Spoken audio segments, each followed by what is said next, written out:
go? Oh, okay, thanks, bro. Cool story, bro.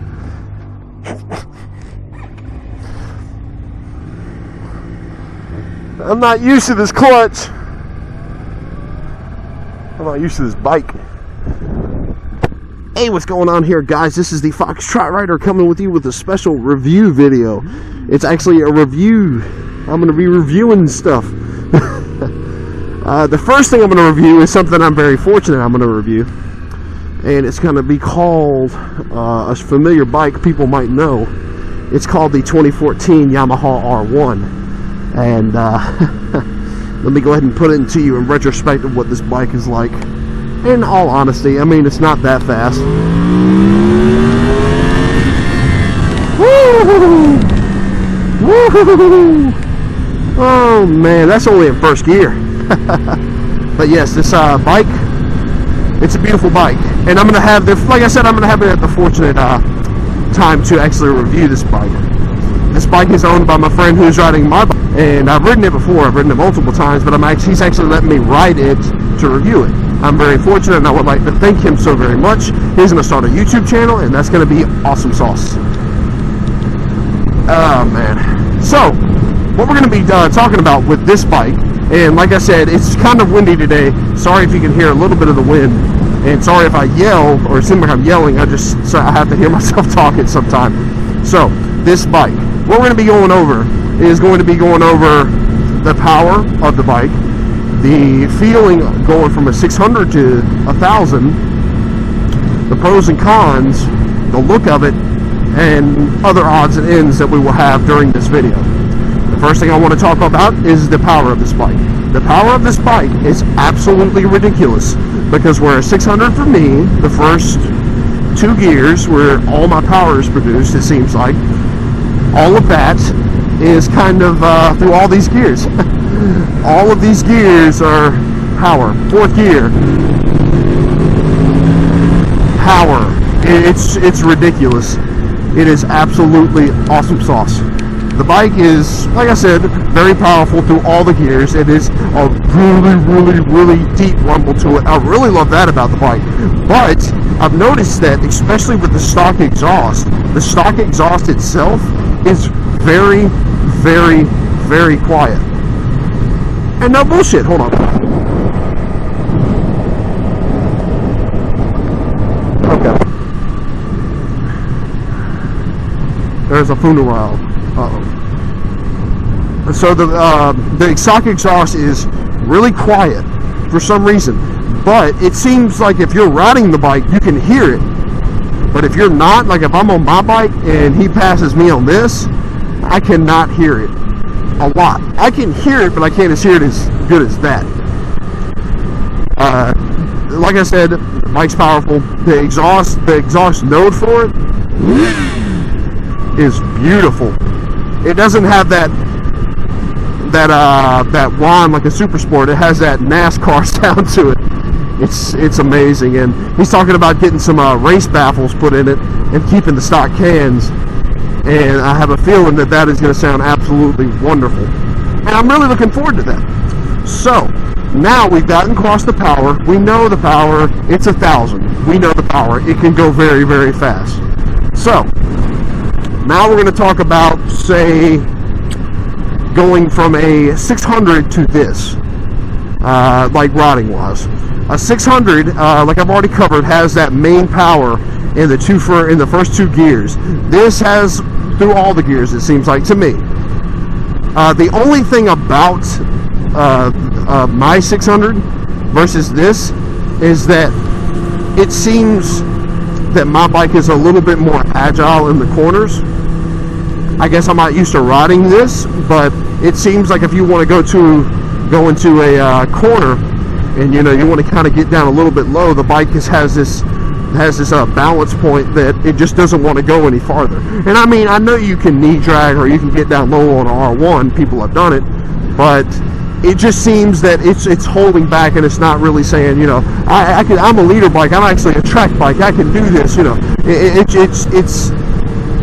It just doesn't feel natural. It feels like something's holding you back. I know that's something I don't like. We'll get to the con. Most of the regular cons are the rest of the cons later, but for now we're going to talk about the going from a 600 to a 1000. But other than that, though, the handling is completely different, but it still rides like a super sport, and I mean, it's a wonderful ride bike. I would have to say is that this rides a little bit smoother, like on long roads. Like if you're on straights and everything, and you're just cruising, it feels a whole lot smoother. It doesn't feel it's hard to explain. It just doesn't feel like the bike can get knocked around or something. It doesn't feel wobbly. It feels really smooth. I guess it's because of the weight, because this bike weighs, I think, 10 pounds more than my 05 Gixxer 600, and the Gixxer 600 is a big bitch. But from a 600 to a 1000 standpoint, is that the bikes are very, very different, but they ride like super sports. But you got to get used to riding, you know, something like this, because this is a bitch and a half. The model, the 2014 R1. To me, which is some of the coolest features, is that since it's a leader bike, I mean, it's up there. It's, no offense, it's not a Suzuki. It's developed by damn Rossi. It's self-developed by Rossi. But it has traction control and mode types. The traction control, the traction control, basically, I didn't know you could do that. I'm still getting used to this fucking bike, and it's ridiculous. I mean, you twist it just a little bit, this bitch will go. So, it has traction control, adjustable traction control, to where you can adjust of how much the traction control actually works, and it has different mode types. It has the slick mode, B mode, and A mode. Slick mode is, like I said, for when it's raining or something. B mode is for that in the middle, it seems like, and then A mode is the full power of the bike. The best way to feel the absolute full power is to completely turn off traction control and put it in A, because that is showing he's riding in the fucking bike lane.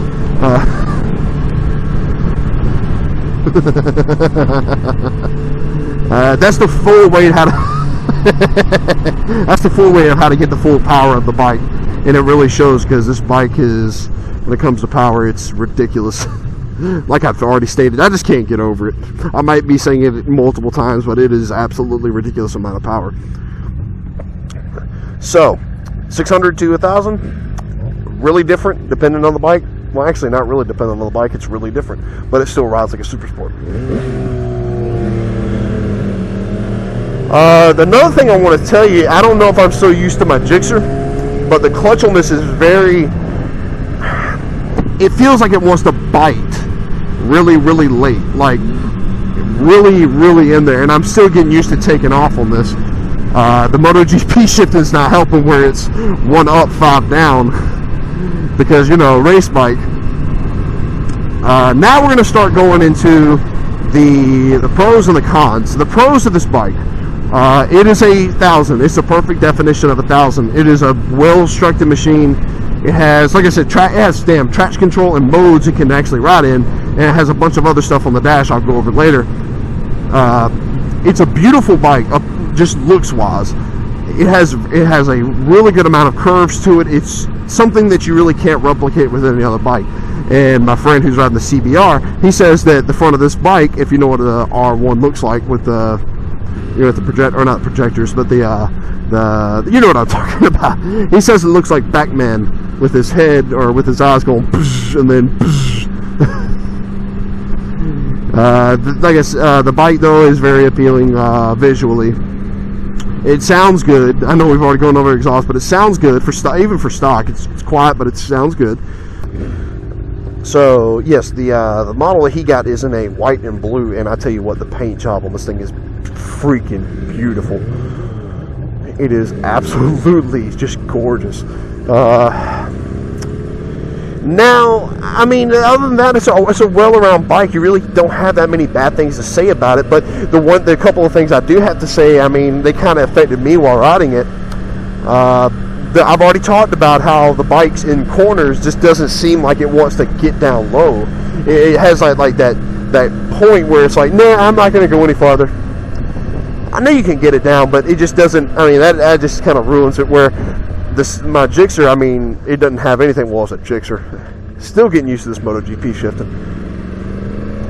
But yeah, that's one thing that really kind of I don't really particularly like of how it feels like there's something stopping you from getting down a little bit lower. The rearview mirrors up here really don't do much. I've never really found any purpose for them, even on my Gixxer when I had them. I never really found any purpose. They're just kind of there for safety regulations. Another thing that's in the cons section is the clutch. The clutch is a little bit hard getting used to. I guess it's just because I'm from a different, I've been riding a different bike and our clutches act differently. I understand that, but for me, it's just I've stalled out. Hell, I stalled out in the beginning of the video, and that just that just makes me look like I'm a noob. So we're gonna look at the dash real quick. Pretty much we've covered the pros and cons. The only bad thing, like I said, about the cons were it just doesn't feel like it wants to get low, and the clutch is a little bit different feeling. But other than that, the bike is a wonderful to drive. It's fun, and when you let off that throttle, it's like, oh, I'm gonna let off the throttle now. It's responsive. The bike is very responsive. Traction control, honestly, I cannot feel it. The only time I've ever felt it was, say, if it goes into a corner too hard, or if it slips a little bit in the corner, I can feel it. It kicks in. But other than that, you really don't see the traction control do much unless you are just riding for stupid reasons, like out in the middle of a damn blizzard or something. But then you'll need all-terrain tires. The bike itself is a really fun bike. It's a new experience.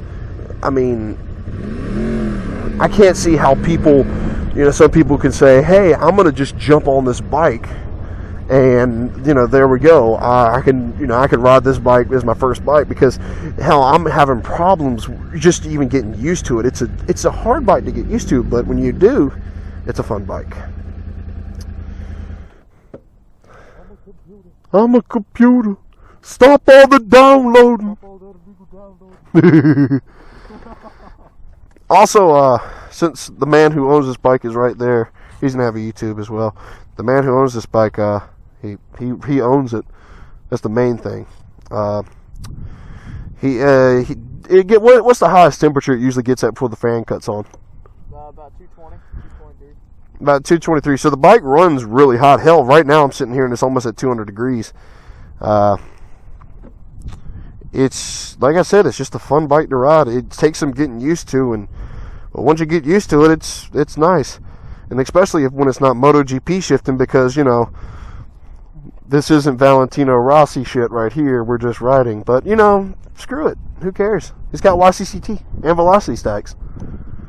So, what I'm going to show him next is how to do a wheelie on a R1. Alright, so I'll be right back.